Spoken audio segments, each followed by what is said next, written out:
The MP40 was one of the most genius weapons of World War II. It was one of the classiest firearms ever, and was arguably the best submachine gun of its age. But, despite being handed to some of the most elite soldiers of the Wehrmacht, the men behind the gun only had a survival rate of less than 20%. So, today we're covering why being an MP40 gunner was such a death sentence.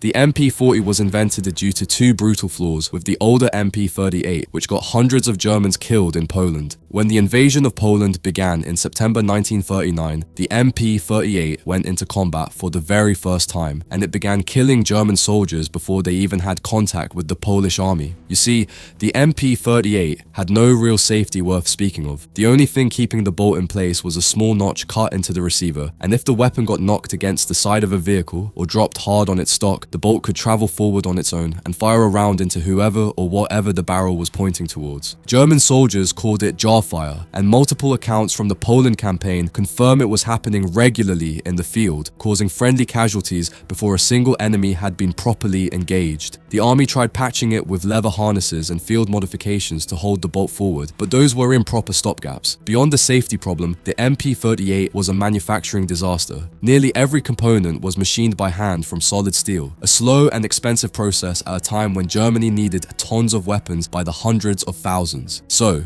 the engineers at Werke were told to fix both problems and make whatever came out cheap enough to produce by the millions, and in 1940 they delivered the MP40. Most of the machined steel was gone, replaced by stamped sheet metal pressed out by industrial dyes, cutting production time so dramatically that 3 factories could eventually build over 1 million of them before the war ended. The cocking handle was completely redesigned so it could be pressed inward and locked against the receiver, keeping the bolt in place no matter what happened to the weapon. It fired the 9mm parabellum round from a 32-round box magazine at around 500 rounds per minute. The folding metal stock kept it compact enough for paratroopers jumping out of aircraft and crews fighting from inside armored vehicles, and the whole thing could be field stripped in minutes without tools. The Wehrmacht handed it to paratroopers at Crete in 1941, to infantry pushing through France, and NCOs, and furthermore the men leading every assault on every front. By every reasonable standard of the time, it was the finest submachine gun in the world. But then, the PPSH-41 arrived, and now the German submachine gunners were about to find out what it meant when the other side had 71 rounds instead of 32.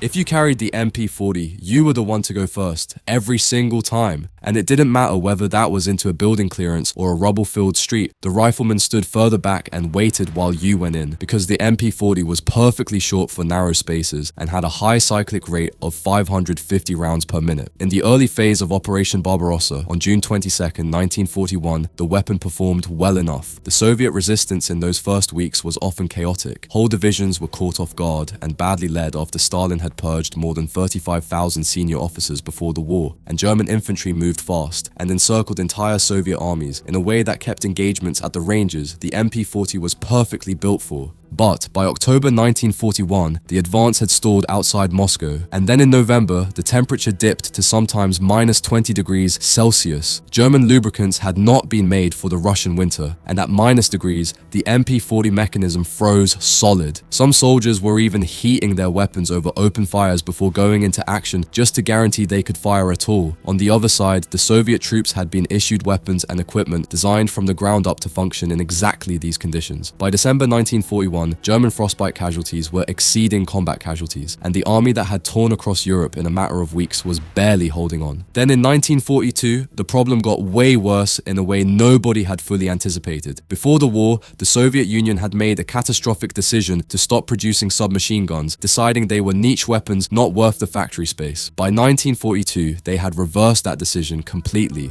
and the factories in Moscow were producing the PPSH-41 at a rate of over 3,000 units every single day. By spring of 1942, they had already built 1.5 million of them. The PPSH fired at around 900 rounds per minute from a 71-round drum magazine, nearly double the rate of fire and more than twice the ammunition of the MP40, and Soviet commanders began equipping not just individual platoons, but entire companies with nothing else. Waves of infantry where every single man was putting out automatic fire at the same time. German assault teams going through doors with 32 rounds were walking into that. The the Wehrmacht started converting captured PPSH-41s to fire 9mm parabellum so their own men could use them. The German military eventually printed and distributed German-language operating manuals for Soviet firearms because using captured weapons had become routine enough at the front to require official documentation. One photograph from October 1942, taken in the rubble of the Barricade Arms factory in Stalingrad, shows a German soldier crouched among the debris, armed not with an MP40 but with a captured PPSH-41. That photograph tells you everything. 1942 was the single deadliest year for any soldier carrying the MP40. General Friedrich Paulus and the 6th Army reached the outskirts of Stalingrad in late August 1942 with around 250,000 men, 500 tanks, and the expectation that Stalingrad would fall within days. But it did in fact not fall within days. Soviet commander Vasily Chuikov had ordered his men to press their defensive line as close to the German advance as physically possible, specifically so the Luftwaffe and German artillery could not fire without hitting their own troops. The result was what German soldiers called Rattenkrieg, or rat war in plain English. Soldiers fought door to door and through sewer tunnels, stairwells, and across floors with holes blown through them. German and Soviet soldiers occupied different floors of the same structure simultaneously, firing up and down through the gaps in the concrete. The Soviets were ordered to be within grenade range of German positions, so the Germans were either forced to call danger close artillery, meaning soldiers were getting blown up by their own shells, or artillery was deemed ineffective. One apartment building near the city center, later called Pavlov's house after Sergeant Yakov Pavlov, who commanded its defense, was held by a Soviet platoon of fewer than 30 men for 58 days against repeated German assault. Chuikov later said that the Germans lost more men attacking that single building than they lost taking the entire city of Paris in 1940. The assault squads the Germans sent against buildings like that were generally 6 to 8 men, armed with submachine guns, knives, and sharpened entrenching spades, because inside the corridors there was often not enough room to raise a rifle. And as we briefly mentioned, the pointman with the MP40 went first, always. His job was to go through the opening before the defenders had time to react, put rounds into whatever was on the other side faster than they could put rounds into him. German Private First Class Walter Oppermann captured what this felt like in a letter home in November 1942. He wrote that Stalingrad was hell on earth, that they attacked every day, and that if they managed to advance 20 meters in the morning, the Russians pushed them back by the evening. By late October 1942, some German battalions, who originally consisted of 1,000 soldiers, were down to 50 men.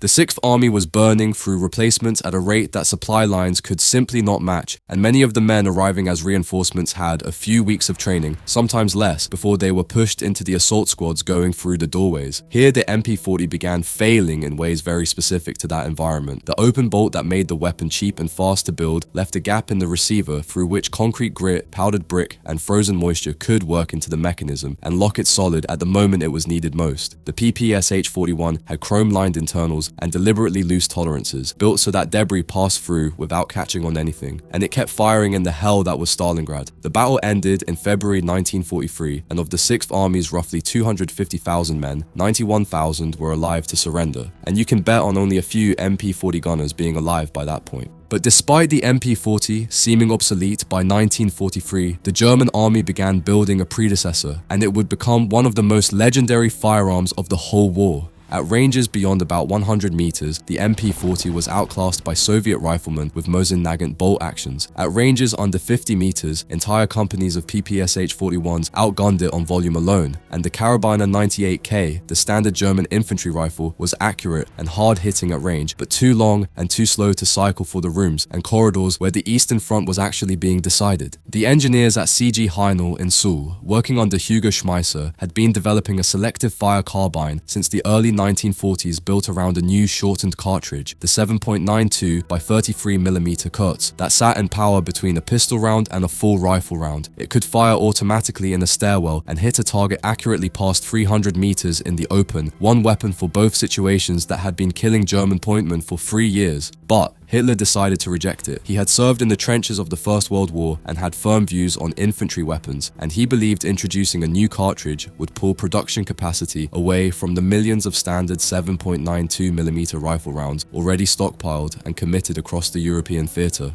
So the engineers decided to work around Hitler's demand, and with that, the new weapon became the Maschinenpistole 43, a machine pistol, and development continued under that label, while Hitler was allowed to believe the project was a modest refinement of existing MP designs. Small batches reached frontline units on the Eastern Front in 1943 for field evaluation. Reports from the men who used it came back enthusiastic enough that 3 generals Hitler was personally decorating for Eastern Front service all made the same request when offered the chance to ask for something, more of the new weapon. That is how badly the men on the ground wanted out of the situation the MP40 had put them in. In October 1943, production was authorized at a target of 30,000 guns a month. Then in July 1944, at a command briefing where Hitler asked his generals what they needed most, one of them held the weapon up and shouted his answer. Hitler, by several accounts, had no idea what he was looking at, the deception having run long enough that he had genuinely lost track of what his own factories were building. He saw a demonstration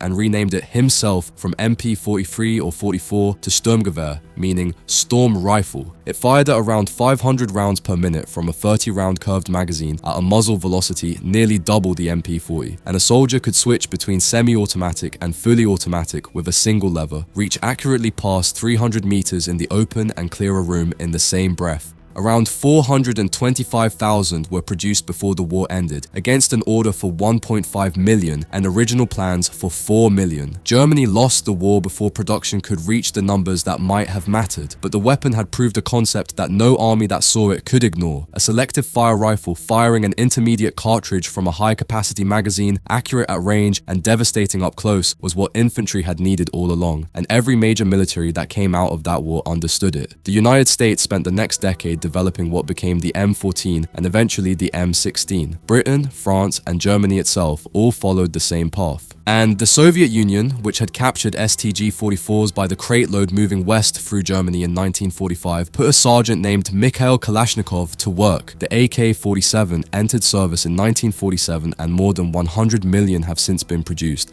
by most estimates the most manufactured firearm in human history. You see one anywhere on Earth and you are looking at the far end of a line that runs back to the pointman with his MP40 going first through the door into whatever was waiting on the other side. If you enjoyed the video, please consider liking and subscribing.